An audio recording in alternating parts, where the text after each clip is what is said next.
And we're back. Greetings, everyone. Napoca, Transylvania.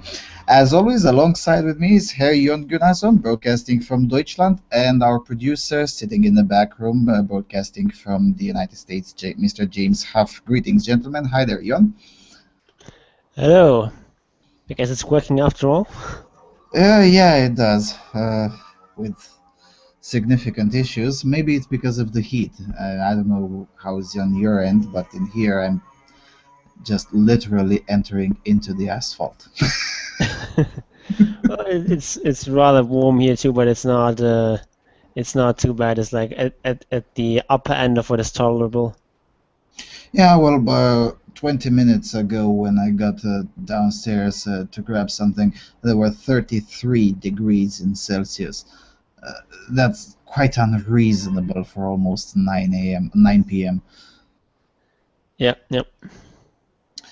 Yeah, well, a member of the staff, not named James or Paul, told me that Euros are pussies for whining about the weather. Now, I don't know, maybe if you live in a very warm area of the United States, maybe we come off as pussies, but still, 33 degrees late in the evening is quite unreasonable by my standards. Maybe I have pussy standards, I don't know. Okay, for the first time we placed all the links that we're going to talk about in the description box, so what that means we're going to cut a little bit from reading, except for those that are not in English, and since we have quite a lot of them, let's get started.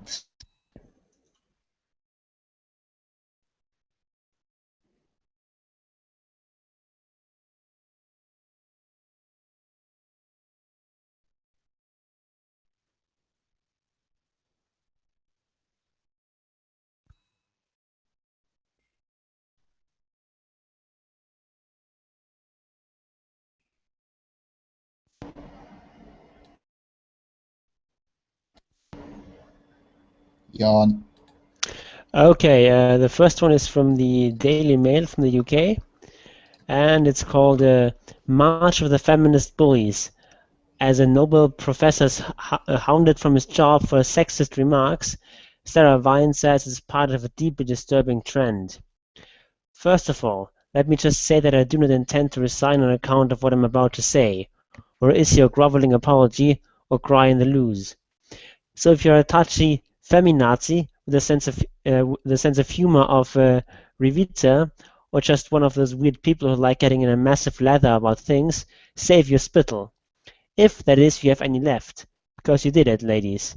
You got your man. Sir Tim Hunt, 72, Nobel Prize winner, one of Britain's top scientists, last night resigned. No doubt it will be extra helpings of organic non-GM muesli on a rounded breakfast table this morning now that this scourge has been banished from scientific circles. After all, men like him can't be allowed to go around the place making giant scientific breakthroughs of the kind that may one day lead to, oh, I don't know, a cure for cancer, unless and until they are fully submitted to the will of the mob. Heaven forfend that an old fellow like Hunt should try to make a bit of a joke about the ladies and his own inability to resist their charms, without being tarred and feathered and locked in the stocks, so that he, too, like many before him, can receive his 15 minutes of hate. It's days like these that I despair of my sex. Of the stupid, pampered, spoiled women with nothing better to do with their lives than whinge and whine about utterly trivial items of entirely innocuous cack-handedness by slightly inept men who have no intention whatsoever of offending the sisterhood, but who, entirely by accident, end up getting it in the neck. Girls, ladies, women, or whatever it is you're calling yourselves these days, I hope you're proud of yourselves. Quote, let me tell you about my trouble with girls, said Sir Tim, who'd been invited to address his female South Korean hosts over lunch. Three things happen when girls are in the lab. You fall in love with them, they fall in love with you, and you criticize them, they cry. There's no doubt he misjudged his audience. Immediately, like vultures over the desert, the harpies began circling. Professor Dorothy Bishop of Oxford University called for Hunt to be barred from, quote, any committee that makes decisions about fellowships, appointments, promotions, policy, etc. To which I'm afraid I must say, oh, for God's sakes, woman, get over yourself. Twitter started up its infernal whine. Pressure groups issued statements. The BBC interviewed several women, all of whom had their sense of humor surgically removed. By tea time, Nobel Prize or no Nobel Prize, the prof was out in his ear. How can this be? I mean, fair enough, equality is no laughing matter, but is feminism still as man-hatingly insecure as it was in the 70s? Have we learned nothing in the intervening 4 decades? It would appear not. Indeed, if the overall reaction to what he said is anything to go by, women in science and their advocates are as po-faced as they are touchy. There's an extraordinary irony to this state of affairs. The last time ladies were generally deemed too delicate to be told the truth about the world was when Queen Victoria was on the throne. Feminism was supposed to do away with all that. We fought hard to be allowed to engage with men in all the rough and tumble of life, except that apparently we're not capable of enduring even the slightest of injuries. How can this be? How come the heirs to trailblazers such as Emily Pankhurst and Germaine Greer can't cope with a bit of ribbing from an old-fashioned bloke? And was Sir Tim being egregiously offensive, or just honest, and, like so many scientists who exist in laboratories, a little socially naive? Yeah. The biggest irony, the uber irony in this is that the guy said that women at his workplace are highly emotional, very irrational, and they cry when they are criticized. So what do? Well, they gotta prove his point beyond all reasonable doubt, goddammit.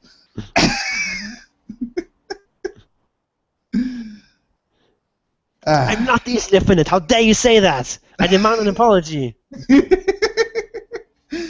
Yeah, and now we're laughing about it, but at the end of the day, the university lost a highly valuable professor because the Twitterati and the feminist mob was triggered. Isn't that sad? Yeah, I just find it completely ridiculous and outrageous over what trivially shit people these days are getting fired over. Okay, granted it was sort of an unfortunate comment, and I guess maybe some people were offended by it, but so fucking what? It's just one comment. Why would you fire someone over this sort of trivial matter? And and especially if it's someone prestigious who's won a Nobel Prize and so on. Why would you do that? It's just one comment. It's not like he's going around harassing women and so on, or that he makes these kinds of comments all the time and persistently. No, it's just one off-color joke, and that's it. Just get over yourself. Yeah, and the comment itself was actually even self-deprecating. I mean, it was against himself. And more to the point, the comment didn't occur in some fancy conference broadcasted live on the entire planet, or I don't know, things of that nature, or it wasn't a policy committee or whatnot. No, it was a private dinner in Seoul, and a journalist who was at the table essentially took that comment out of context and tweeted it, and then all hell broke loose. So, I mean, really? Yeah, there's this sort of persecution mentality where these people are just waiting to get offended. They just can't wait until there's the next sort of outrage that they can get, where they can jump on this bandwagon and try to get someone ostracized for making some sort of off-color joke or some sort of questionable statement, and it's just completely ridiculous. People should just learn to be a little bit more laid back and maybe a little bit more tolerant. You're joking? You can't have tolerance in here.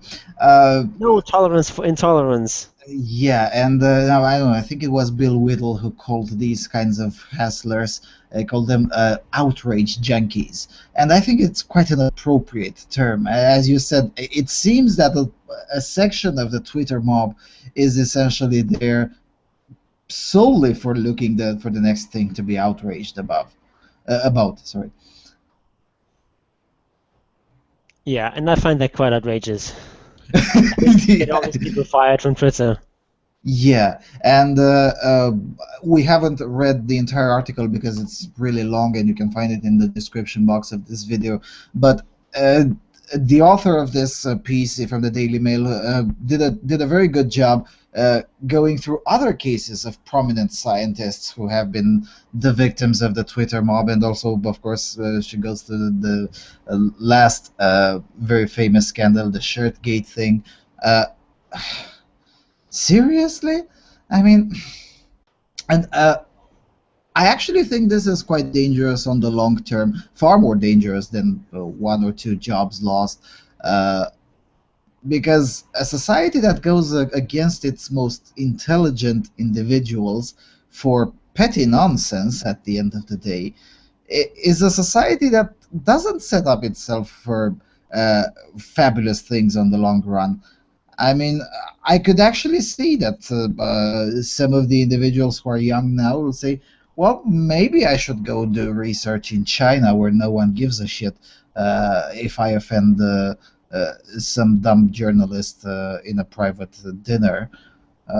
Because I've read some recent articles with there's a kid, he recently turned 18, but he's a kid nonetheless, who's so smart that he's essentially the head of a DNA research facility in China. And if you read the interview with that kid, 90% of what he says would be offensive in the West, but he can afford not to give a damn, and that's quite a dangerous trend, to have China be more tolerant than, I mean, for God's sake, it's Maoist republic, be more tolerant than the so-called tolerant and progressive and advanced Western world. And yes, I consider South Korea part of the Western world as well. I mean, come on. Yeah, it's quite scary. It creates a sort of culture of fear where people just are afraid to mention anything the least bit controversial in public for fear of getting into trouble, and that is a very sad development, because I think it's very important to have controversial ideas be discussed publicly and openly, and you can't do that if you have to fear for your job as soon as you open your mouth. Yeah, and for God's sake, it's a scientist. I mean, science is usually the place where people go to actually find controversial stuff.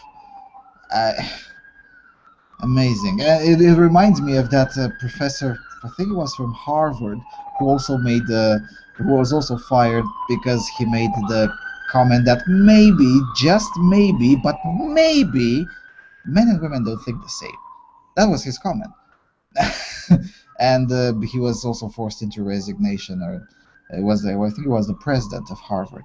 These kinds of things create a chilling effect amongst the sectors of intelligentsia bound to come to politically incorrect conclusions or to make politically incorrect jokes, and that's not something that I'm looking forward to. Yeah, yeah. But let's move on to the next topic before I get Yep. arrested by the PC police. Yep.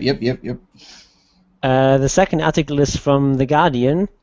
Why do women lie more than men? Because we're nicer. A new poll suggests that women are twice as likely to lie as men, if respondents were telling the truth, that is. It may be irritating to be told yet again that women are more morally slippery than men, just as in Genesis, but one could also argue that women lie more because we are nicer. The survey funded by an insurance company found that an overwhelming majority of lies were told in order to make someone feel better, to avoid trouble, or to make life simpler, and very rarely for false insurance claims. This was true of both men's and women's lies, the only clear difference being that women did it more often, some apparently up to 30 times a day. So what is it that makes women so delightful if untrustworthy? It seems that whichever side of the born-made debate you favor, you will find plenty of evidence to support the idea that women are inclined to be kind. In the nature camp, we have the notion that women are biologically programmed to care for helpless babies. This means that we not only have soft, cuddly, fat-retaining bodies, but that our brains are constructed in such a way as to make us communicative and understanding. In the nurture camp, we might hear that women have been coerced into being caring and accommodating as part of a long-term brainwashing campaign. The result of women's processing of language on both hemispheres of the brain may be that it's often easier for females not only to read the effects of speech on others, but also to tailor their own speech to bring about the best possible reaction. In other words, to tell people what they want to hear. While this might be considered a bit weak and sappy, it also shows a high level of empathy and verbal dexterity. Perhaps we'll know gender equality has finally arrived when men become so nice that we can no longer trust what they say to us. I, for one, can hardly wait. What the hell did I just read?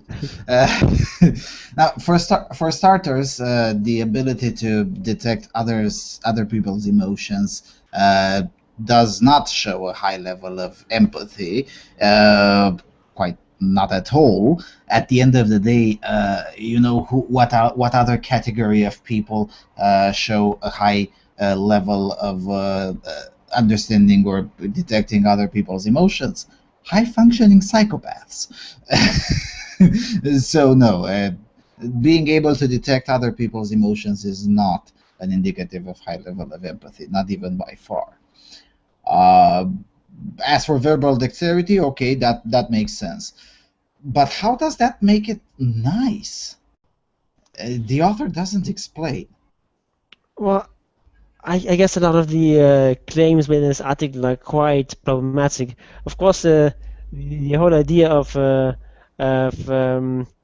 studying how often people lie by asking them is a bit problematic, as the author, of course, points out too.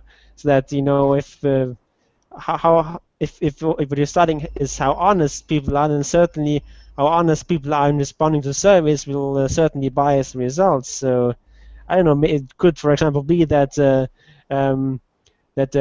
men are actually more dishonest, and so they lie about it in surveys, and so the result is that men don't admit to being dishonest. That's one possibility. Not saying that it's true, but it's entirely consistent with the results here. And also, if just because people say they lie for noble reasons, to spare other people's feelings and so on, that doesn't mean that it's going to be the truth. I mean, of course, people generally see themselves as good people, and they want to try to portray themselves in a good light. So just because people say that they lie for good reasons does not mean that it's actually the case. So that's quite a weak claim. Is especially the comparison to making false insurance claims.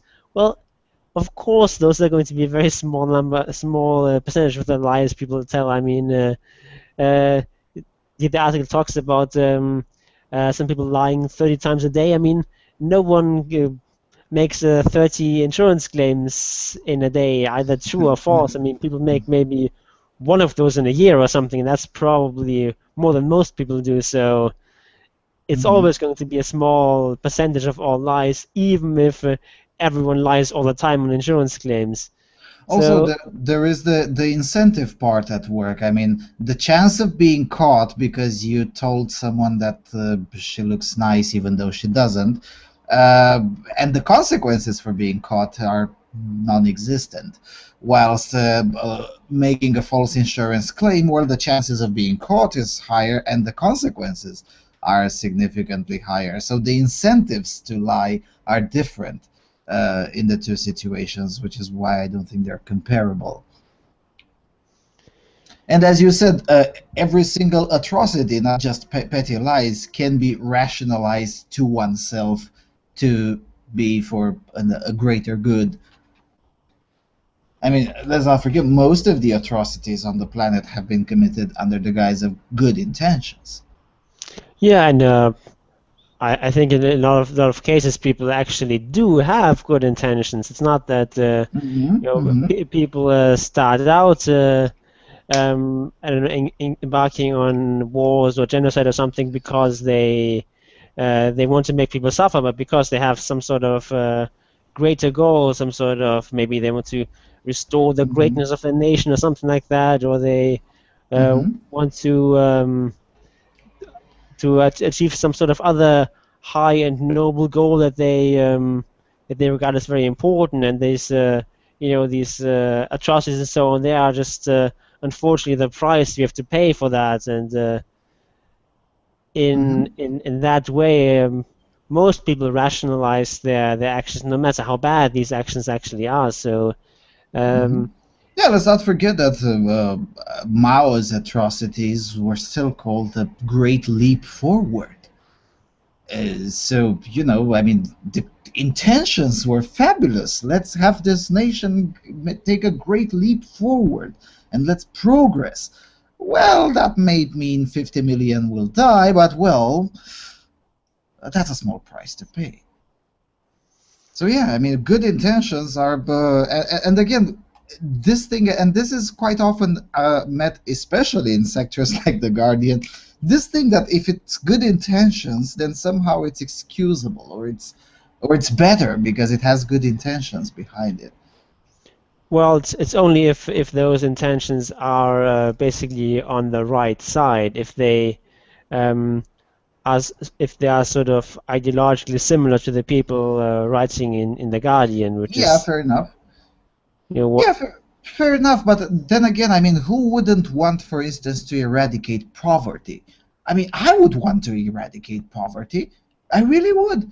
It's just that I don't agree that powering billions upon billions of foreign aid will help that. It just doesn't. Evidence shows that it doesn't. But on The Guardian, it doesn't matter. And I've given this example because it's the most obvious one.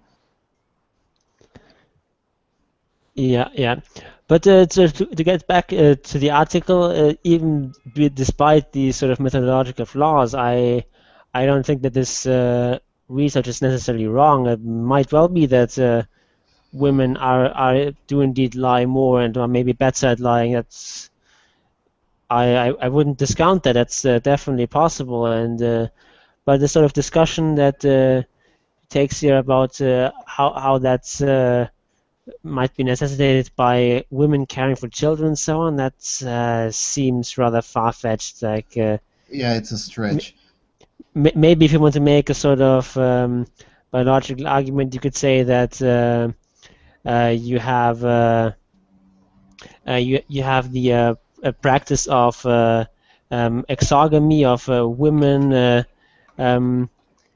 marrying into strange societies, or marrying strangers, so they are in this sort of strange environment with people who possibly have hostile intentions towards them and so on. So they need to be sort of very careful with what they say, and careful not to offend these people. Otherwise, they might be in a lot of danger. Whereas men who generally tend to stay with their family, for them, for them to offend other members of the family is not as dangerous, because their family, they're not likely to be hostile to them and so on.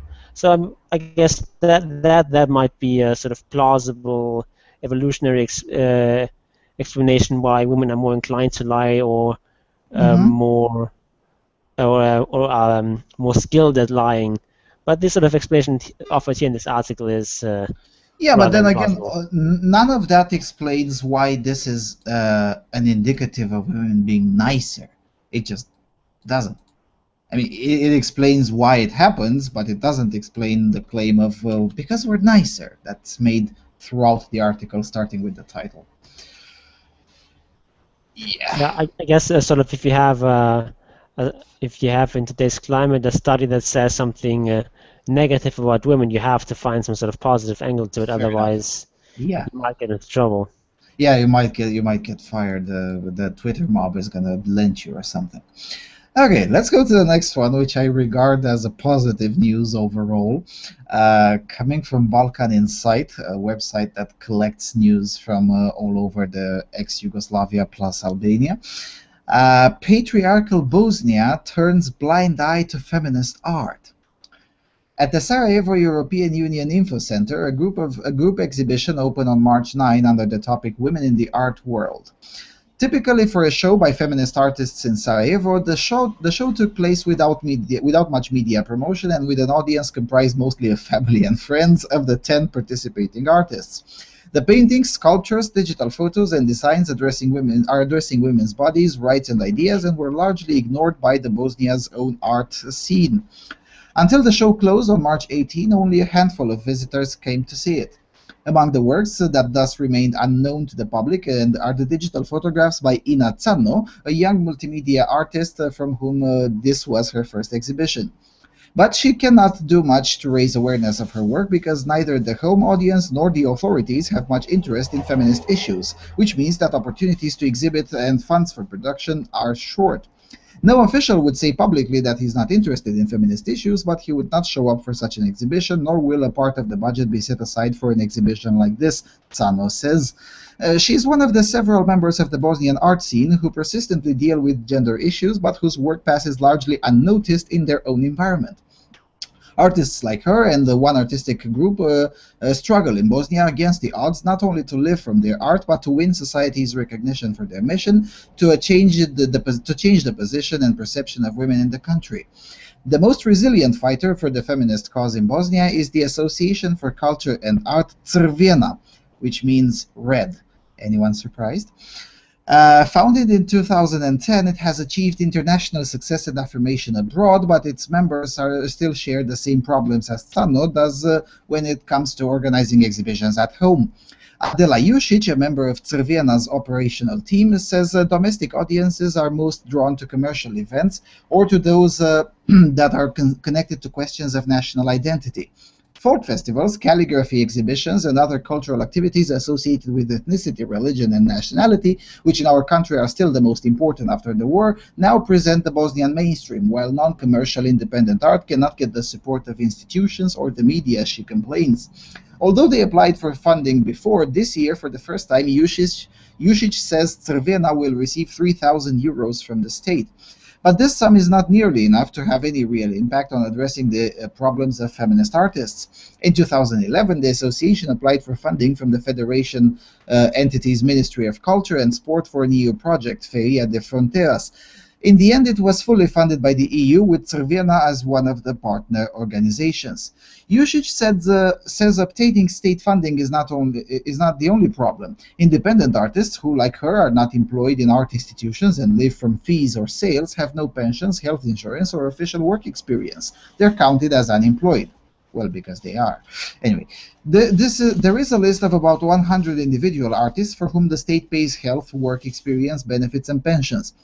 This list has recently become the object of scandal because some artists were in the state budget whose artistic activity in past few years has been negligible. To survive from her art, Jusic has to take part in international exhibitions where she gets fees for participation. One topic that she focuses on is the relation between women's position in the socialist era and nowadays. Other works by Adela, such as Dignity, Defiance, Fear, Desperation, and What Has Our Struggle Given Us, represent women in the socialist era in the Second World War, when they were encouraged to join the anti-fascist front and work in ministry. It was a golden age for women's rights in Yugoslavia compared to nowadays, she claims. Such success is unimaginable at home, no matter how big name one has abroad. This prevents artists like Jusic from expressing their feminist point in their own country, where perhaps it is needed. Recently, the New York Times published an article about my recent work, an art video named When I Die, You Can Do What You Want, but our media outlets did not convey any information about it. Even when we invite them to exhibitions, they rarely come to actually report about them, she says. When even an affirmed artist like Jusic has such problem, one can only imagine what a newbie like Ina Zanno has to cope with. But that does not make her give up. She paints every day, and her day begins and ends with an easel and a brush, she says. She says the reason is not only that people do not have money to spend on art, but it's also because feminism is unpopular in Bosnia. My country is too patriarchal, and its social consciousness lags behind Western Europe, Tsano claims, adding that this makes it difficult to gain the attention of the audience in her country for feminist issues. Even if they get a chance to have a solo exhibition, this will not mean much for their affirmation, Jusic says.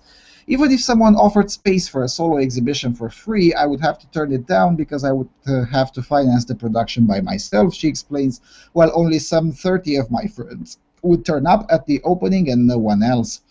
Ayla Demiragic, a theorist of gender studies, says incorporation of a perspective on gender in all social activities is important because it focuses on the way certain groups are being marginalized. In a post-war traditional society such as ours, common practices are a neglect of the legacy of the women's artistic production and a lack of opportunities for women to act in the public, cultural, or political sphere, she says. And it goes even longer than that. The article is huge, and it was paid for essentially by the royal house of the Netherlands. I don't know, maybe, just maybe, but maybe your art simply sucks. But no, that couldn't be. Her art is feminist art. What are you, some sort of anti-feminist? Yeah. Personally, I view this article as a positive news. The fact that no one gives a flying tosh and just simply ignore you and let you drown into your own irrelevance, I think that's a positive development for the Bosnian society. I don't think that's a bad thing at all. Yeah, I agree. I find it quite funny how this article portrays it as if these feminist artists are somehow persecuted or oppressed or something just because they're not given free money for doing art that no one likes. It's like supposedly they're just supposed to get all these grants just for making feminist art. How about you just make good art, and then people will actually buy your stuff, and then you can make that art also be incidentally having a feminist message. That is the way art is supposed to work. You know, you're supposed to have a good art, and then you can include a message into that. It's not supposed to work the other way around. That you just have a message, and you just make some art to convey that. It's never a recipe for good art. Yeah, and mind you, this is Bosnia and Herzegovina, a country that's been through a flood would be would not describe a huge flood, to the extent that in Bosnia there are still places where there is such thing called minefields.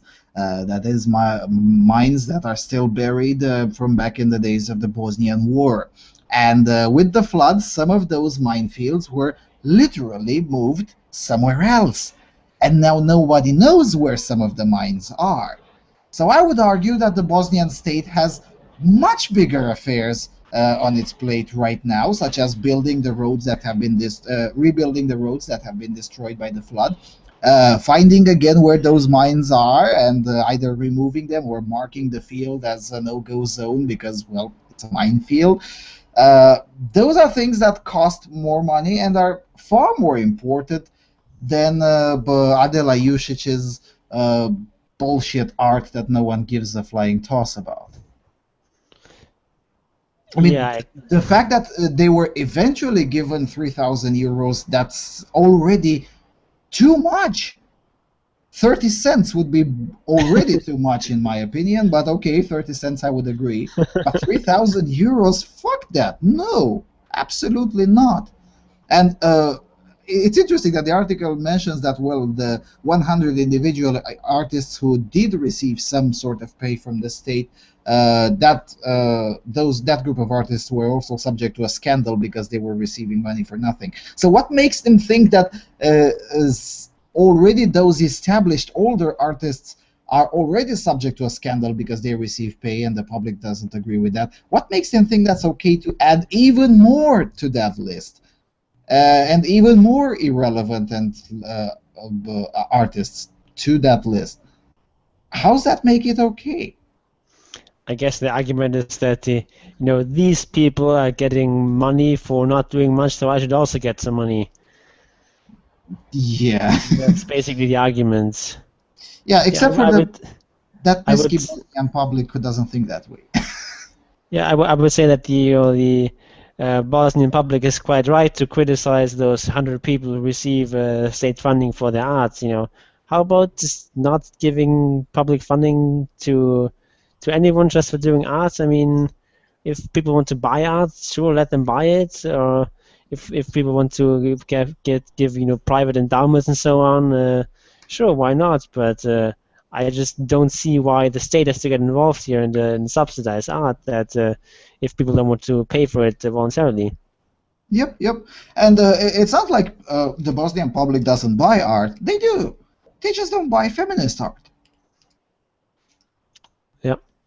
So to me, it seems like the market has spoken. But we were published in the New York Times and the local media didn't give a flying toss. Well, maybe you should move into the United States if the U.S. media is so fond of your nonsense, and just listen to the market. Yep.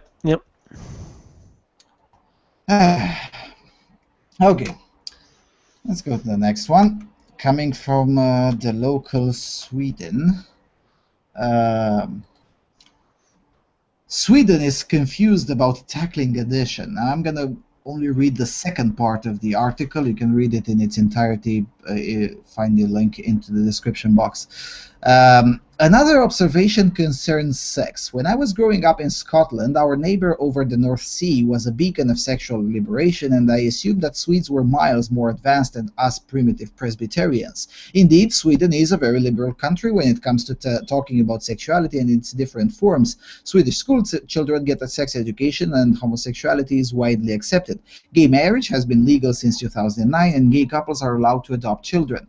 Married lesbian couples can get artificial insemination paid for by the state. I wouldn't count that as liberal, but as totalitarian. Anyway, but the more problematic aspects of sexuality are not easy to discuss in Sweden. When I spoke to Roger Nilsson, a former surgeon who now works as a sex addict therapist, I was shocked to learn that until recently the Swedish Health Service didn't recognize the ailment of sex addiction. Until Nilsson managed to set up the first sex addicts therapy group in a state-run hospital in Stockholm, Sweden's health service barely offered any treatment for this debilitating addiction. Roger Nilsson told me that his sex addiction therapy group is probably the first 12-step based treatment program in a state-run hospital anywhere in Scandinavia. Sex addiction, along with the compulsive gambling, is one of the fastest growing addictions today, mainly because the internet offers such easy access, and health services across Europe need to gear up for those individuals whose lives are being ruined by these epidemics. There will, of course, be plenty of ordinary Swedes who love a few drinks and enjoy sex, but Sweden needs to do much more to help those in the population that have crossed a line and become addicted. Now, my position is that sex addiction doesn't exist, like, at all. And I base my position on the work of, hold on a second, let me see what his name is. Oh, come on. Yeah, on the Dr. David Lee's work. One of his articles about the topic has also been published last year on AVFM. It's called The Profit in Sex Addiction. Even if such thing exists, it seems to me that all the so-called treatment models published so far and experienced so far in various clinics, state-run or private-run, are completely inefficient, scientifically unsound, and they seem to me more like homeopathy-based treatment, which is to say, they don't make any harm, but they don't make any good either. They just bring some easy bucks to some practitioners. I could be wrong, and Dr. David Lee could be wrong. Jon? Now the only question is, how do you dilute sex a millionfold so they can apply homeopathy. Maybe you should take like a couple of sperm cells and just dilute them in lots and lots of water, and then sprinkle them on some globally. Yeah, and dilute them beyond the Avogadro number. But on a more serious note, I have no idea whether sex addiction is a real thing or not. I do think sort of the general point that the word addiction is used in a very inflationary manner in recent times. I would be quite skeptical about all these new supposed addictions that are cropping up. But I haven't investigated this issue in any sort of detail, so I can't really give you an informed opinion here on the specific topic of sex addiction. But this sort of 12-step approach that's offered here, that is quite problematic, and it's not, the sort of efficacy of that has not at all been established, and yeah, so whenever I see 12-step, my bollocks detector lights up like a Christmas tree. I mean, yeah, I don't know. I take David Lee's position until proven otherwise, that sex addiction, as presented by the modern-day practitioners, just doesn't exist. And the fact that it's this Nielsen guys whom I never heard of before, and I'm quite aware of individuals who study sex in Scandinavia. Yet I never heard of this individual, and his 12-step program is the first in Scandinavia, which, by the way, is an area of the world where the issues regarding sex are openly discussed and severe and thoroughly studied, especially in Norway. The fact that this one is the first in Scandinavia, maybe it tells something. Maybe it's not really that sound. Yeah. I mean, I find it hard for a medical establishment. I mean, mind you, the Scandinavian establishment was the first one to openly contradict John Money and his blank state approach to sex and gender identity. I find it hard that such an advanced medical establishment needed time until 2015 to realize that sex addiction exists. Maybe it just doesn't. The first part of the article is even funnier, but it's not really relevant to our show. It chastises Swedes who dare have the audacity to leave Sweden and go to Latvia or Estonia to grab a drink that is 90% cheaper, because, you know, Estonia is a sane country and doesn't overly tax its alcohol. And the Swedes have that audacity to just go there. It's basically treason. Yeah, that's basically treason, and yeah, they kind of treat it that way. At least the journalists, the media establishment, they kind of treat it that way. I mean, how dare you go to another country to enjoy what our country punishes, essentially? Yeah, it's almost as bad as offshoring. Yep. Okay. Sticking around Sweden and going to the next one, which is even worse than the first one, coming from Aftonbladet. Vill stoppa mäns våld mot kvinnor, stopping men's violence against women. This can be good. Every year, 17 women are killed by a man they have or have had a close relationship with. Despite laws and increased efforts in this direction, violence has not been reduced. Now a proposal of a 10-year strategy to deal with violence against women has been put forth. It has not gotten better. We see no reduction of men's violence against women. We have a lot of violence and rape in our society, and the shelters are almost always full. We must say no to a lot more victims than we can accommodate, says Viveka Hulst, chairman of Armadale's shelter and board member of the National Organization for Women's and Girls Shelters in Sweden.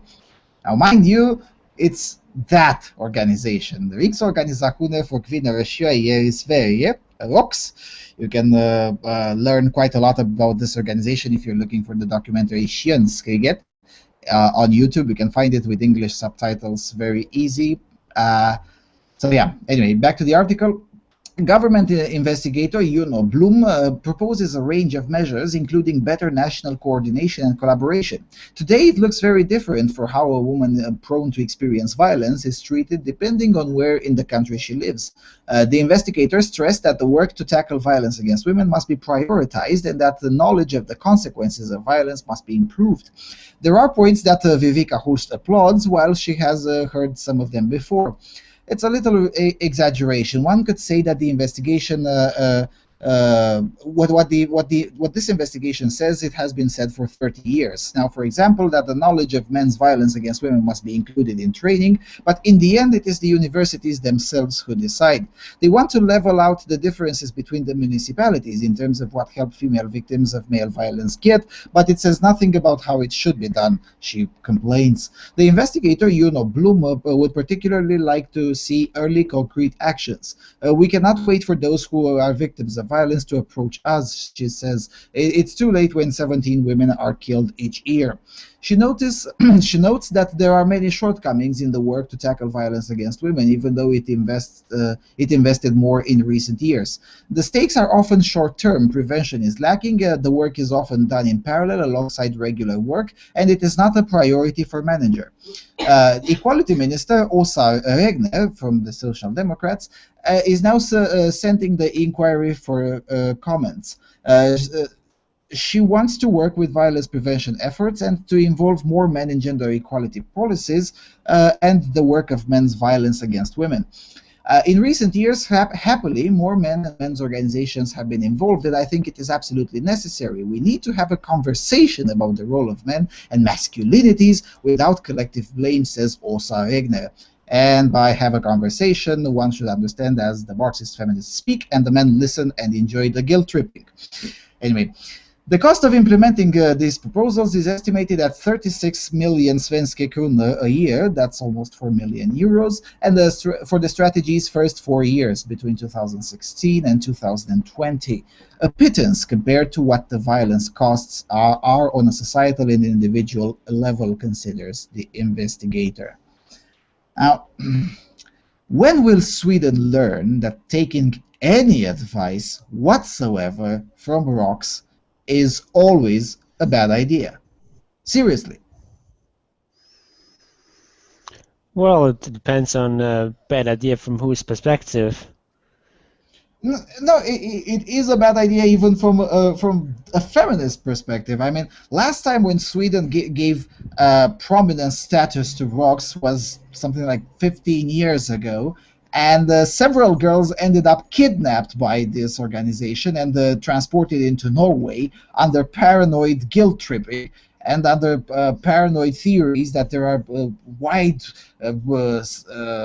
widespread societies of pedophiles and rapists in Sweden who kill and mutilate women, and none of that was ever proven. And mind you, the Swedish police literally dug up the entire country to look for bodies and evidence of those claims. I mean, it is a bad idea all around. I mean, I could actually imagine.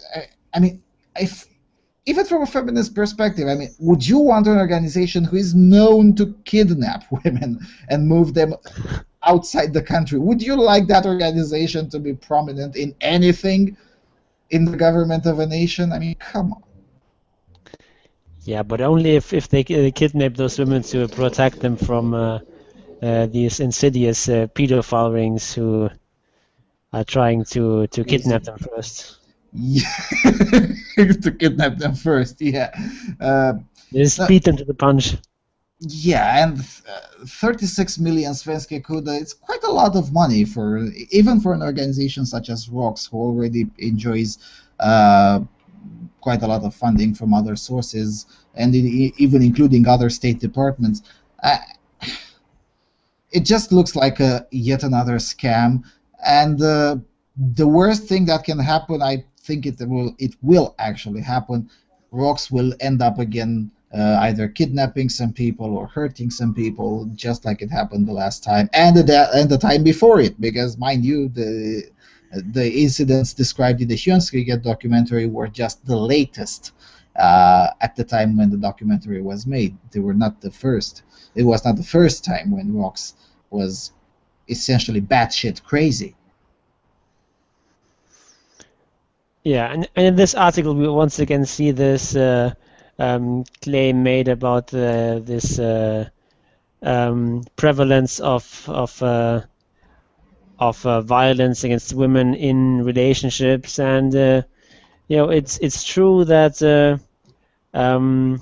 that it's more likely for women to be to be killed or injured by a male partner than the other way around. But that's one of the very, very few kinds of violence where women are actually overrepresented, and this sort of thing gets now blown out of proportion.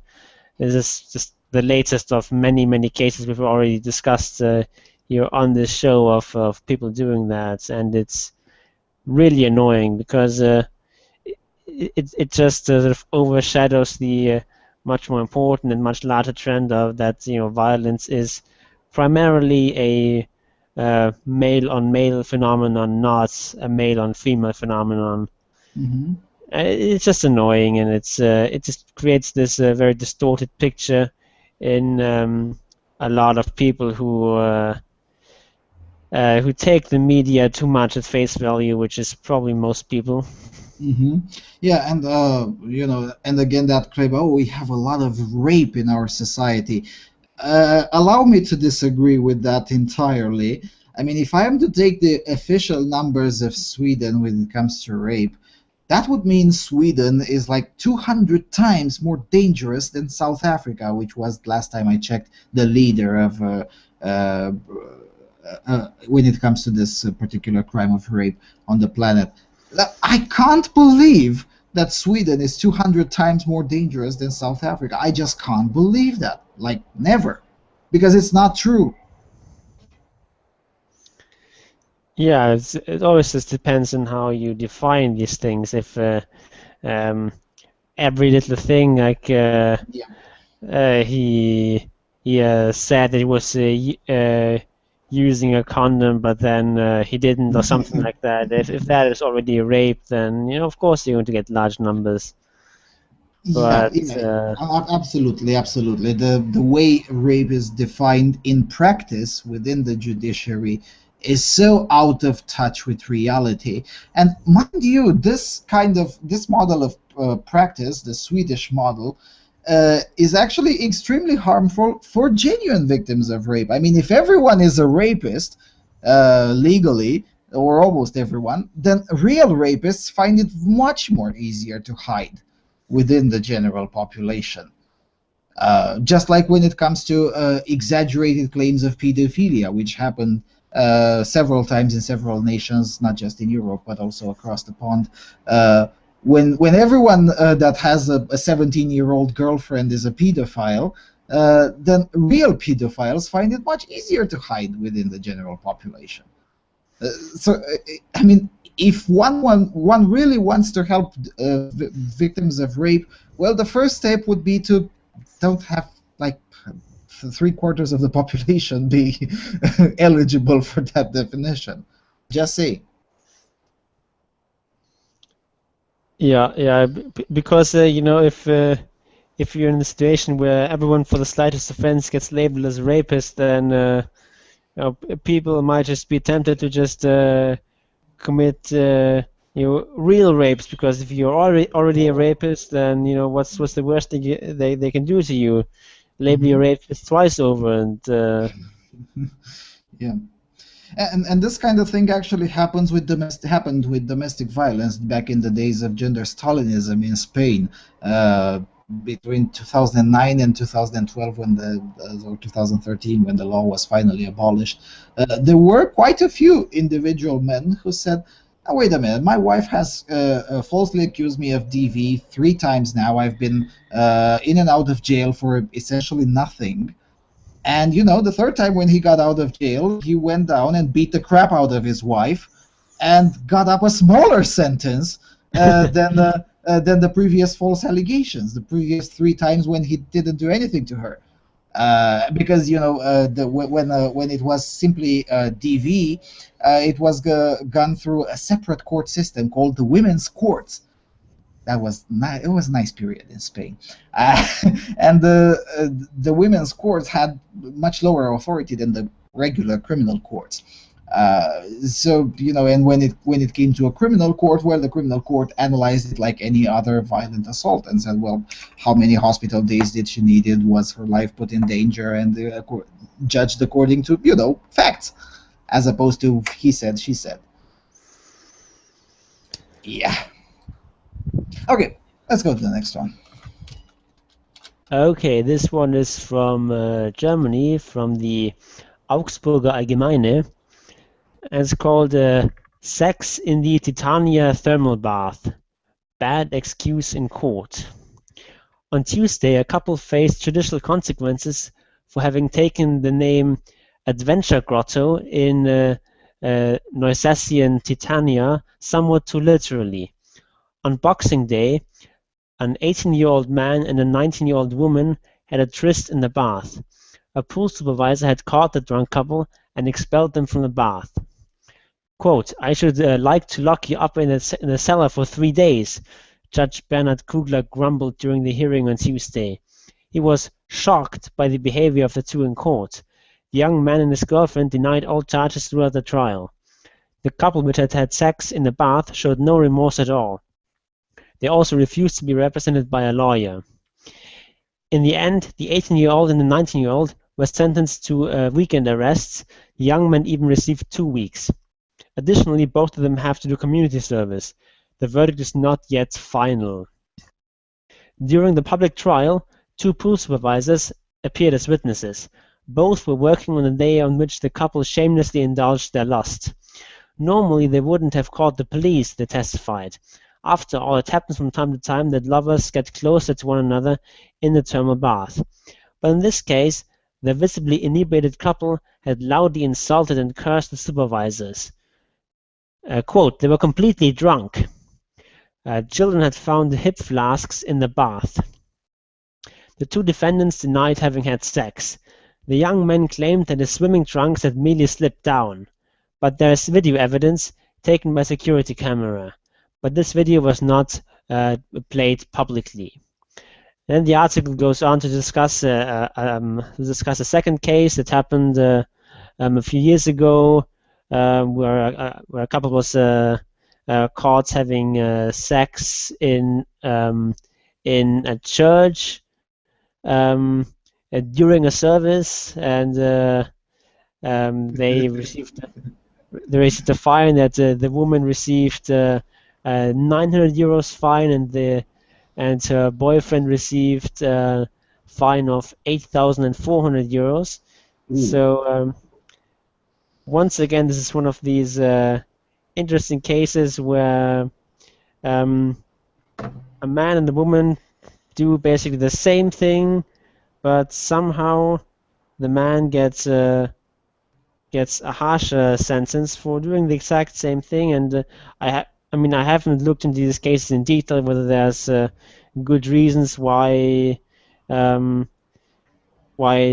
these cases the man should get a harsher sentence, but I somehow doubt it, just given how common it is to see these kinds of cases, and you just basically never see a case where you have a report about a man and a woman being sentenced for the same crime and the woman getting a higher sentence. I personally don't think I've ever come across such an article where, according to the description of the article, the crime for both people was the same or similar, where the woman is getting more harshly punished. I've never seen it, I don't think. So I don't think it happens. Yeah. Quite frankly, I don't think this crime should even be punished with jail time, like, at all. I don't know. I don't think so. And who has been hurt at the end of the day? I guess the other people in the bath, I guess. Well, but other people in the bath didn't seem to have complained. The ones that did complain were the supervisors, and the supervisor said no. Normally, we wouldn't have called the police, so which means that they were essentially the only two people in there. Yeah, So it seems like a spiteful revenge because the supervisor didn't like when the couple probably said that just get the fuck out of here and let us finish our job. Uh, I don't think that should come with a jail sentence, like at all. Nobody was hurt. yeah. I mean, I do tend to agree, but I mean, it is of course against the law. You're not allowed to have sex in in public or uh, public property, or I'm not sure if this bath is privately owned or publicly owned.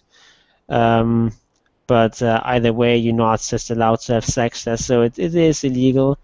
I'm not sure if it really should carry these kinds of penalties, but yeah. What I object to is the jail part. I mean, come on, seriously? I mean, I could understand a minor beating, a minor assault, or something like that to carry such a sentence, but this was essentially a victimless, non-violent crime, and nah, I can't agree with the with any kind of jail sentence or that. A fine, yeah, sure. Public reprimanding, yeah, sure. But even the community service, okay, fair enough. But jail time, come on, that's going too far. Yeah, but I mean, I mean, in the case of the girl, it's just one weekend, and 2 weeks in the case of the boys. It's not a very severe sentence, and I mean, you have the sort of aggravating circumstances of these people being really nasty and sort of blatantly lying in court and so on. So I guess that's the main reason why they get this sort of sentence. Yeah, well, like they're the biggest liars in court. I mean, I still remember the Heidi Krutz case. Uh, I Heidi mean, Klum, come on. Yeah, I mean, come on. Like, these are definitely the biggest liars in court ever, and needs to be set an example. Also, the other case that is mentioned in the article, 900 euros versus 8,400. I mean, wow, 9 times harsher. Jesus Christ. Yeah. Now going to the next one, coming from Hungary. This is one of those things where everyone has an opinion.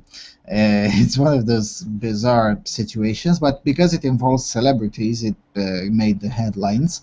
Uh, Hada Renata would have aborted her child had she learned in time that it was a boy.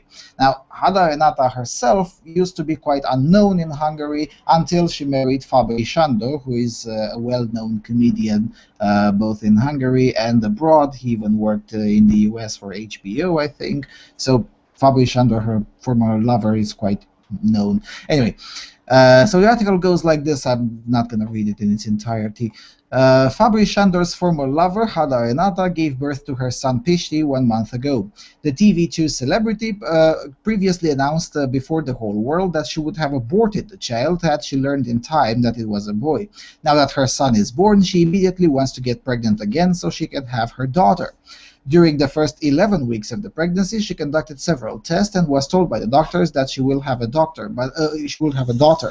But in the 19th week, it was revealed that the child was a boy. She totally freaked out on the news, and since abortion could no longer be a legal choice, she claims she just cried and refused to eat and didn't want to even get up from the bed. And she did not have too much to rest. And when she announced whilst she was still pregnant in the 8th month, that after the birth she wants to get pregnant right away to finally have her daughter. Little kid, I'll do it immediately. I'll get time to get some rest when I'll be dead. I don't care if I'll have a fever or inflammations. The baby project continues since you are not my daughter, she said. But what should one think of a mother who would just suddenly have this idea of aborting her child simply because the child doesn't have the sex she wants? Would she even be counted as a mother? Should she even be counted as a mother? And more to the point, not only this idea rose in Renata's mind, but she also thought it was just the right thing to advertise it to the whole world. That's a level of selfishness I can't really find the words to describe. It seems that her child simply doesn't matter to her and doesn't give a damn how it feels when one day her son will read, "If I knew in time you weren't a girl, I would have killed you," because that's exactly how her mentality will sound from the child's point of view. One should also consider what care will the child receive once she does get her daughter. In a family that thinks that way, that the daughter is the perfect child and the son should have been aborted, it is quite clear to anyone with a common sense that the son will hardly get the same love and care as the daughter.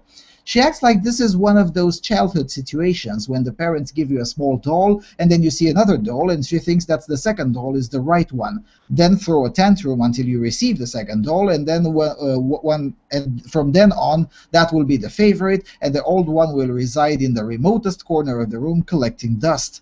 Members of the public were rightly pissed off her attitude because her diatribe disparaged their children as well, not to mention Shandar's grown sons, because Hada Renata lived together with her husband and his two sons from the previous marriage. It sure feels great to those boys to hear what their stepmom thinks of having sons. After the baby was born, Renata took it to TV2 to report that she got nasty comments that threatened her and her son, and that she fears that her ex-husband now wants to hurt her son. But is that so? No evidence for those assertions has ever been provided. On the other hand, we know that Renata was the one who wanted to hurt the child. She was the one who wanted to kill her child because she didn't like his sex, and only pure luck and the legal framework saved him. For now, she tells us that he, the lover, wants to hurt her son. Nonsense! Nobody wants to hurt her son. You were criticized because you want to hurt your son, and because your son is the one who needs protection.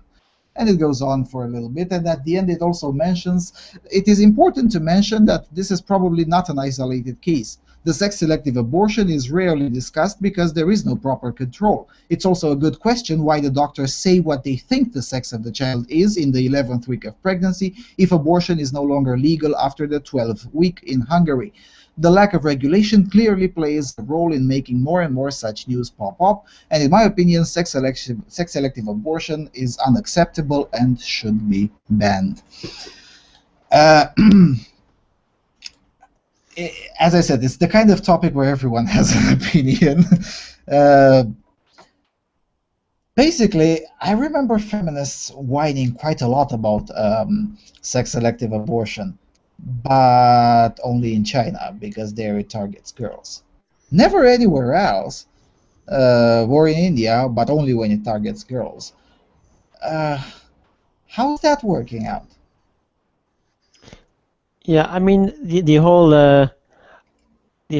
thing is that if you want to have abortion be legal and be the woman's choice, then you also have to allow for sex-selective abortion. It just doesn't work any other way. If it is supposed to be that a woman can just decide to get an abortion, then it's just not possible to prevent her from making that decision based on the sex of her child. It just doesn't work. Well, it only works if you have a very small window before being possible to determine the sex of the child. And it seems that Hungary does have that because, well, the 12th week is not really good enough. It's not further enough in the pregnancy to accurately determine, as this case has proven and as many others have proven. It's just not allowed for long enough to make such decisions. On the other hand, it's the feminists that are usually the most outraged from a moral standpoint, they say so, when sex-selective abortion occurs, but of course only if it quote-unquote affects the politically correct sex. Now, as far as I'm concerned, the only biggest issue here is that, come on, if you're not going to have an abortion, for fuck's sake, just don't say to the whole world that you would have had one had you learned the sex of the child in time. I mean, Yeah, I think that is probably the worst part of this article. Like, what was this woman thinking? because the author is right on the money when he says that the son will read, "If I knew in time that you weren't a girl, I would have killed you." That's exactly how her mentality will sound from the child's point of view. The author is right on the money with that analysis. I mean, really? It is fucked up. And yeah, sure, the child will grow up and eventually either will forgive or no longer give a damn or whatnot. But, when you're 6 or 7 or 8, uh, those kinds of nuances just don't crystallize that well as opposed to when you're, I don't know, let's say 17 or 20. I mean, I don't really think it's about nuances. I mean, that's a pretty unnuanced situation that, Yeah. my mother wanted me dead. Yep. No, but I'm saying, I mean, at the age of 20 or something, you can say, well, my mother is just nuts. Uh, Yeah, okay. and there you go, and case closed. But at the age of 8 or 7, and mind you, despite what, and this is usually the American position, oh, but children under 13 should be protected. Bullshit. Kids start going roaming around the internet at the age of 6, 7 these days. Some of them probably even earlier than that. So sooner rather than later, this kid will read the diatribes of his mother. And good luck explaining to a 6-year-old that, your mother is just fucking nuts. It's not that easy to explain. Yeah, indeed. Now, as for the general point, I do think that what this woman did was very bad. I don't think she should have had or should have. I don't think she should have had this abortion, even if it were legal. But I do think that in general, sex-selective abortion should be legal because that's because I'm generally in favor of abortion being legal, even though I don't think abortion is generally a good idea. But having it illegal creates a lot of problems. You get people, going to another country to perform abortions, or maybe getting abortions performed in very unsafe environments where there's Mhm. um, a very high risk to the mother's life and so on. So um, and there are some situations where abortion is, I think, the least bad option available, and Mhm. for those cases, it should be legal, even though um, even in those cases, it's I think a bad thing, but sometimes the alternatives are worse. Yep. Um, and if you want to have abortion legal, you just have to also have a sex-selective abortion be legal, because there's just no way of really effectively preventing that. I mean, you could have some sort of rule that you have to give a reason for why you're aborting, and this reason can't be because of the sex of a child. But if that rule is known, then it's just very easy to get around that. You just come up Give with them some a other reason. reason for why you want to have that abortion, and case closed. You just don't mention that it's because the child is a girl or because the child is a boy. Hmm. Yeah, in the year there was a mini storm in the cup about sex-selective abortion, and it ended up with passing some amendment to the abortion law. But it didn't come up with this. It said that essentially the doctor shouldn't mention the sex of the child to the mother until after the legal time to perform an abortion has passed. Now that sounds more in line with reality. On the other hand, you can't really enforce that ban.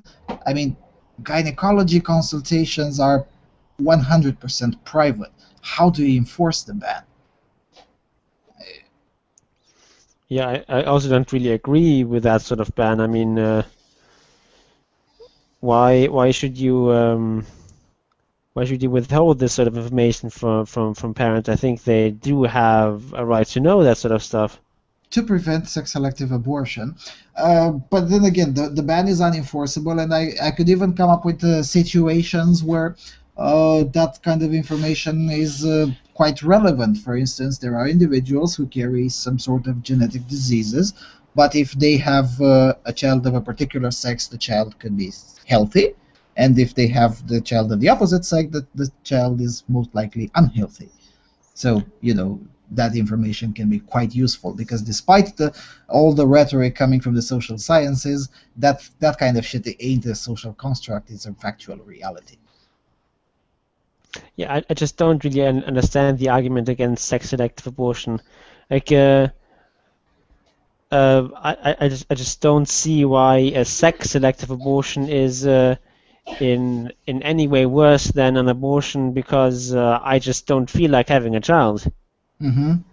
Yeah, fair enough. I guess most of those who are taking this position are afraid that way too many individuals would do such thing and create an imbalance into the population. And there is an argument to be made in that sense. Well, in China, it kind of happened, but most of us don't live in a totalitarian Maoist republic, and I don't think most people would actually make that choice. I mean, if most people would be prone to making that choice, we would have already had a populous imbalance in most countries of Europe where it's still legal or semi-legal or whatnot.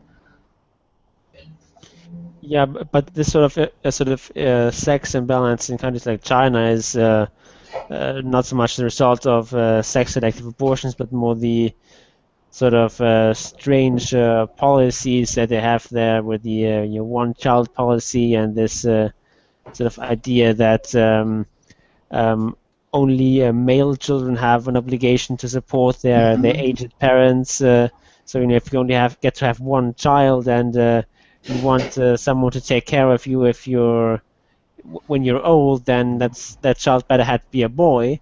But if you don't have these kinds of laws or traditions, then you don't really get this sort of marked imbalance that you have in China.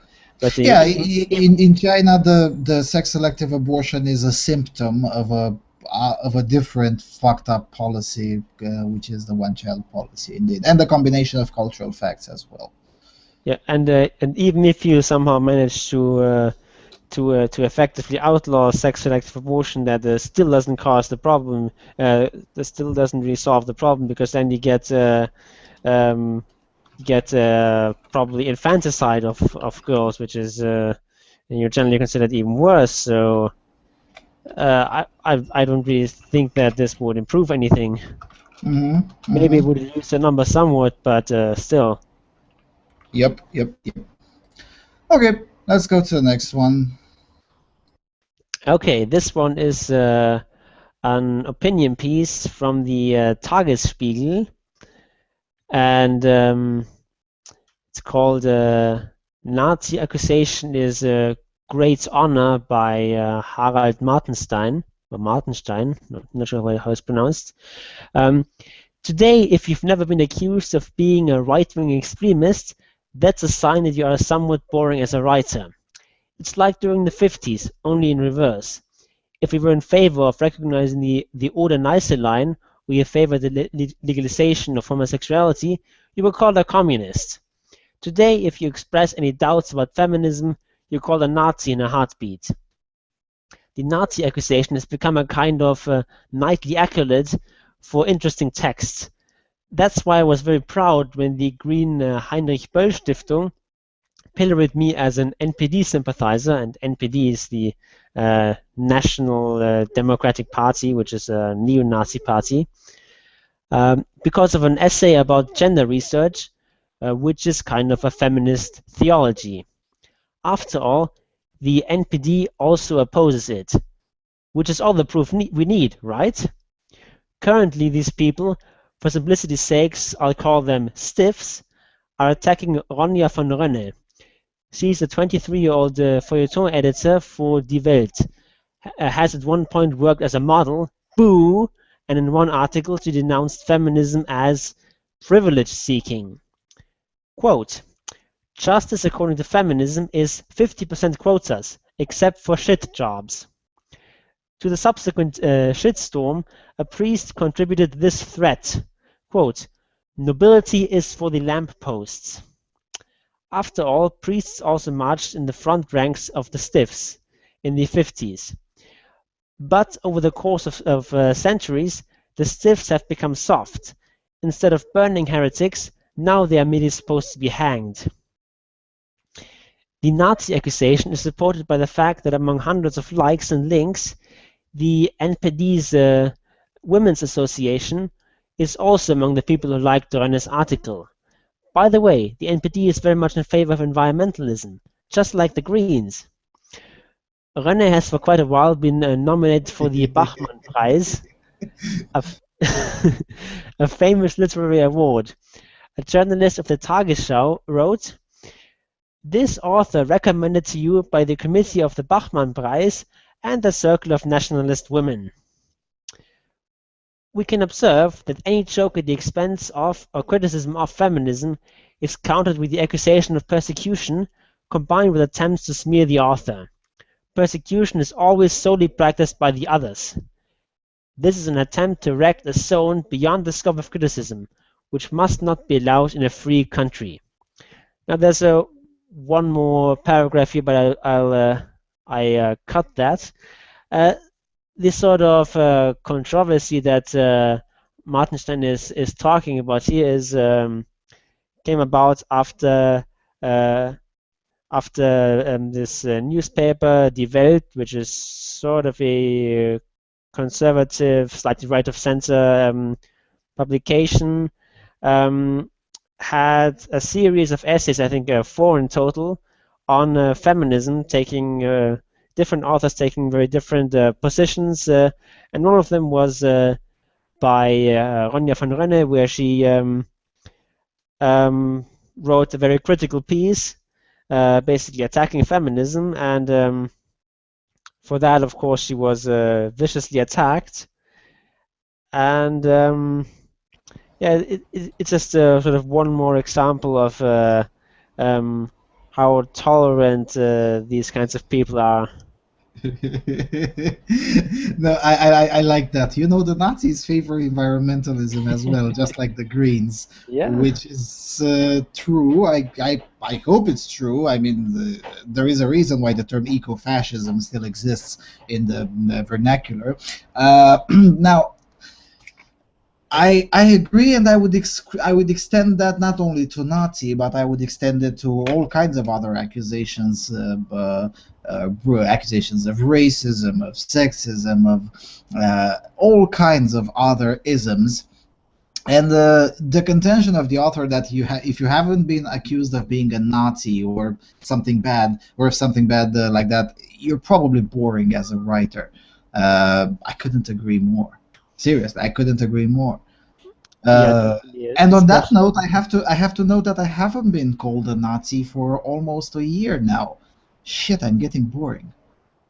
Yeah, that's definitely a bad sign. You're losing your edge, Lucian. Yep.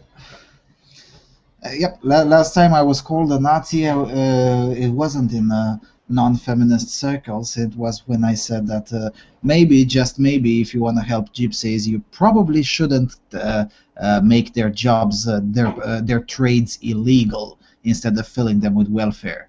And that was enough to get me a Nazi accusation. Because apparently promoting, not favoring the illegalization of gypsy-specific trades is something that fascists would do. Yeah. Anyway. Yeah. Yeah. Go ahead. I quite agree with the author. It's especially considering how inflationary these terms are used these days. You're accused of all sorts of bad isms at the drop of a hat. You just there's just one comment taken out of context, and off they go on Twitter and on Tumblr and what have you. And basically, you can go through through the work of anyone who's written a lot, and you can pick up some some sort of quote out of context, and you can always accuse people of all sorts of terrible things. It's very easy to do, and with the sort of persecution mentality that we have today, it just happens all the time. And I mean, this woman, I think she lost her job, and yeah, it's just really nasty. I don't know if she's been sort of uninvited from the Bachmann Prize yet, or whether she's going to be, but definitely she got into a lot of trouble for this article, which is quite polemical and so on, though not perhaps not unreasonable. But it's just that these people just can't take criticism. That's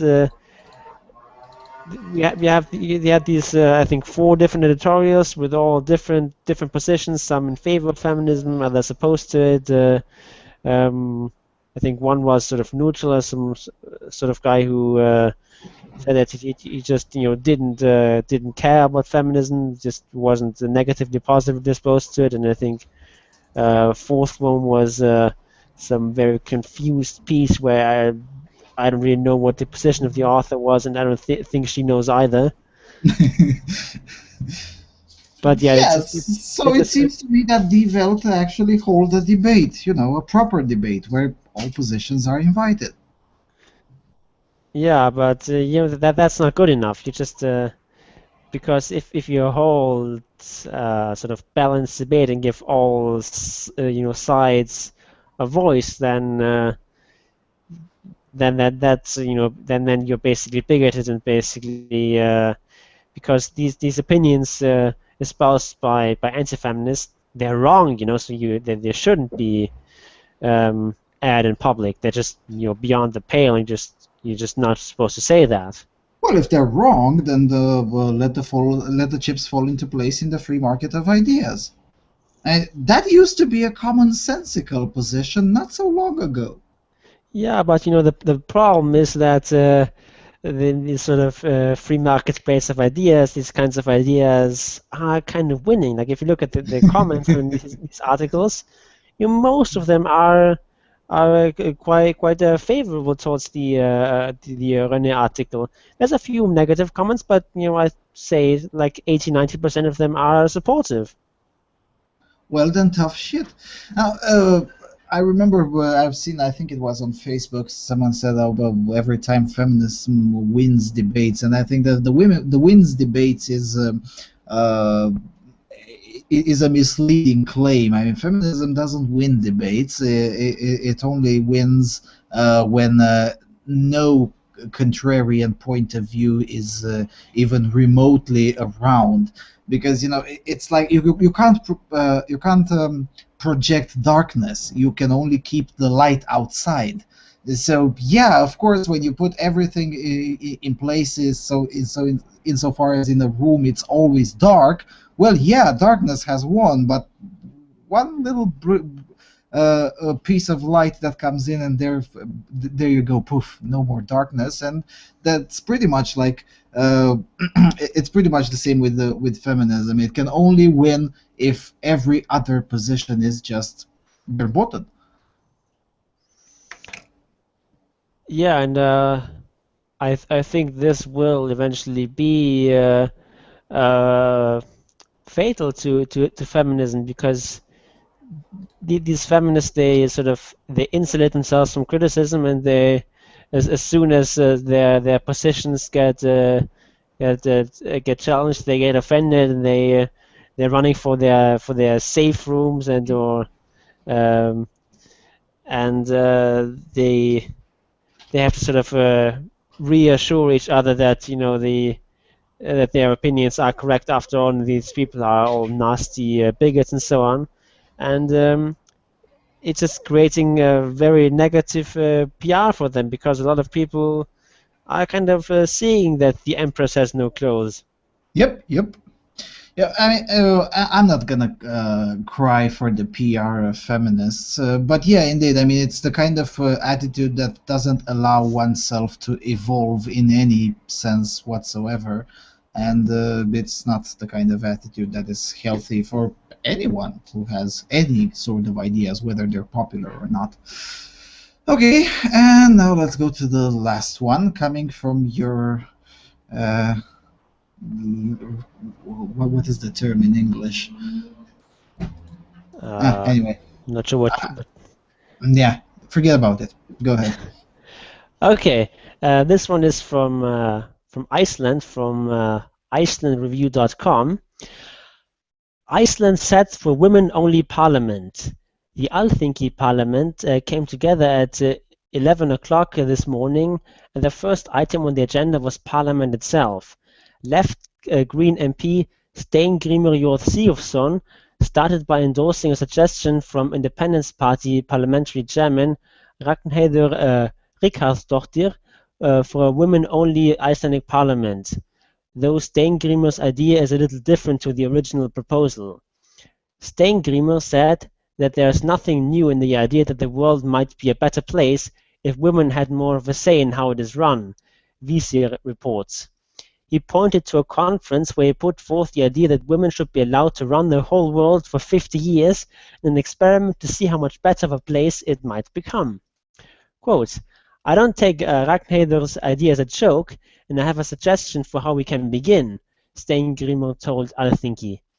I propose that we men in parliament give up our seats and that our deputies take our seats. Then any male deputies do the same, so that the commemorative parliamentary meeting of Alþingi on 19th of June will be made up of women. That would garner attention a long way from home. On June 19th this year, Iceland celebrates 100 years since women got the vote. Ragnheiður's original proposal was for Iceland to be run by an all-female parliament between 2017 and 2019. Interesting proposal, isn't it? Manginaism intensifies. I especially like his idea of an experiment. You know, when you normally do an experiment, you're supposed to do it a sort of on a small scale, a sort of a small controlled scale. But no, his idea is just we'll just take the entire world, put women in charge for 50 years, and then see if the ideas are good or bad. Obviously not going to be bad. I mean, we know that. Yeah, it can't be a bad idea. There's a complete lack of any sort of humility or caution or prudence. Like maybe you could think that if you think that women are in general better leaders, then you could maybe test that idea out in some sort of small firm, maybe that you can have run entirely by women. Then if that works out, you can maybe try with a It never worked out. It has been tried. Then maybe try it in some sort of small country, and then maybe scale it up from there. But no, it just has to start with the whole world right away. Yeah, it's something that Thomas Sowell likes to call the vulgar pride of intellectuals. And by intellectuals, he always means people as an occupational category, not as individuals who are particularly smart, but individuals who make their living through words. That's that kind of thing. In the past, they used to be called public intellectuals. Think of Robert Ingersoll, who made his living talking about atheism. So, in that sort of thing, he means intellectuals. And this is another example of vulgar pride of intellectuals. On the other hand, this experiment on Iceland, it is a small scale. I mean, if I try hard enough, probably in my neighborhood there are more people than in Iceland. So, I mean, I would laugh, but I wouldn't try to fight if such a proposal would be placed into the city, into the town hall of this neighborhood. So yeah, it is a small scale on one hand. On the other hand, probably the key to this article is this one. That would garner attention a long way from home. This seems to me like the proper explanation. It's attention whoring from Iceland again. Like was the last time when they banned, what was they banned? They banned strippers, I think, right? Lap dancing. and Yeah, they banned that. and got into a very favorable company alongside with the Islamic Republic of Iran, Kingdom of Saudi Arabia, and a lot of progressive nations of the planet. Yeah. That was attention whoring also, because there was like something like one nightclub in Iceland who just packed up and moved to Norway, I think, or Denmark. So yeah, I mean, really, Yeah, I mean, I guess this proposal that's made by Steingrimur, there's I think a lot more modest to just have basically just as a symbol to have only women in parliament for this one session. I mean, okay, who cares about that? I mean, it's basically just a symbolic act, and it's not necessarily in favor of it, but it just I don't really give it's much a, of a damn about it. yeah, it's irrelevant enough not to use up my give a fucks for it. Yeah, but this idea that you should just have the whole country run just by women for 2 years. I mean, supposedly these people are supposed to be in favor of democracy or something like that, but apparently not.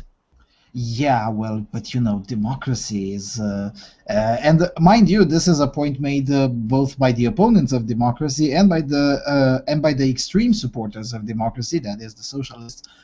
Democracy is only a means to an end, not an end in and of itself.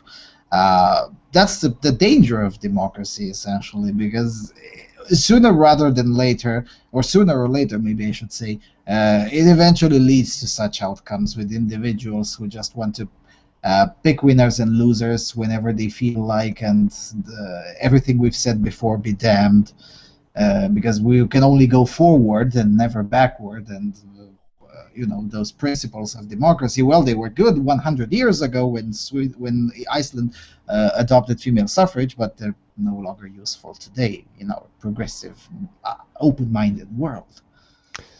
I mean, I can't really see how this is not to be taken as advocacy of female supremacy or female supremacism. Because I mean, supposedly the sort of nice egalitarian version of why women's suffrage is a good idea is that now you had equal suffrage. You had both men and women being allowed the right to vote. So you had so you're celebrating that, but I mean, of course, celebrating that by only having women being allowed to be voted for, that's not exactly in this sort of egalitarian spirit. So the only other explanation I can think of is that female suffrage was not good because it made suffrage equal, but because it gave specifically women the right to vote, because women are somehow supposedly the better voters or wiser as leaders. Well, if women are the better voters, then the market has already spoken, since most of the people women vote for are men. Oh, but that's a politically incorrect argument, isn't it?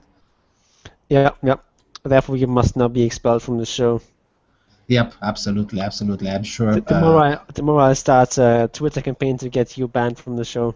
I'm sure Paul will be triggered when he'll hear my words, and you lose your job and all yes. this. And you lose your great salary from the show, and you have to go live in the streets. Yep. And all the patriarchal perks for being in this show will also be gone. Yeah, and you won't be a privileged geek any longer. Yep. Absolutely. They're gonna steal my old computers. Yeah, well, these were the news. I had prepared something else as well, but given that we only have 20 minutes, I'm going to skip it, and we'll keep it for the next show because it's not going to get old.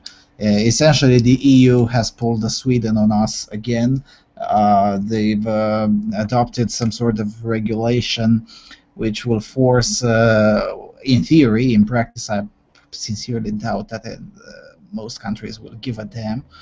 Probably Sweden will be very enthusiastic to enforce it, but sincerely doubt that Spain will be, or Greece will be, happy to enforce it, or my own country for that matter. Uh, Essentially legitimizing the trend that we've been complaining about, that we've seen in Italy and France and Austria, of teaching gender mainstreaming to 6-year-olds or 7-year-olds and things like that. Now, according to the European Union, we should all be doing that because we know it's a fabulous idea. But yeah, we'll talk about that topic probably next week. So I guess with that being said, any final messages? Take the red pill. Take the red